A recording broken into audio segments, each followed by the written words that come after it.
You are also hosting the World Cup on 2027, and this could also end the long wait for an ICC trophy.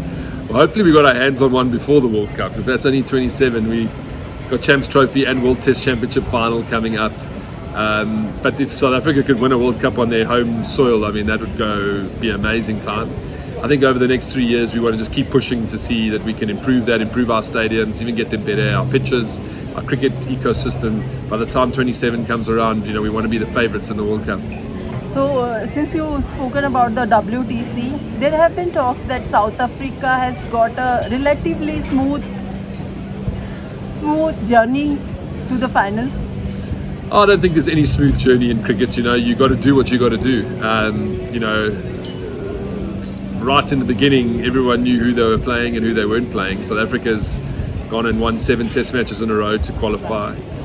I think it comes out of disappointment that certain nations aren't there, and I think everyone's got to look at maybe the Test ecosystem going forward and see how it works. But you play who you're told to play in that cycle. Then there is always a club versus country debate, and there are so many leagues mushrooming across the world.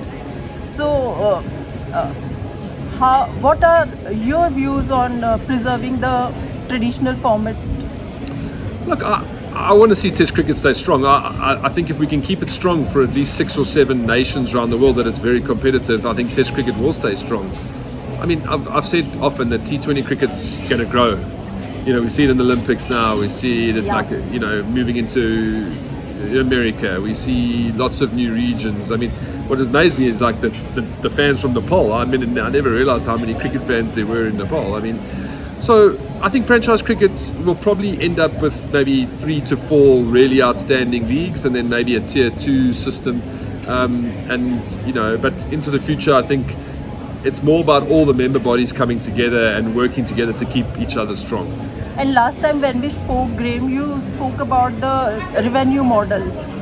With the Test revenue model, it is important to have a good revenue sharing model to preserve Test cricket rather than the scheduling. It is, but scheduling also helps the revenue model. If England, India, and Australia, I mean, India are amazing. They tour a lot, and they provide revenue that keeps nations afloat. But if England and Australia are playing each other all the time and not playing enough against other nations, then it gets hard. Because Test cricket commercially is under pressure.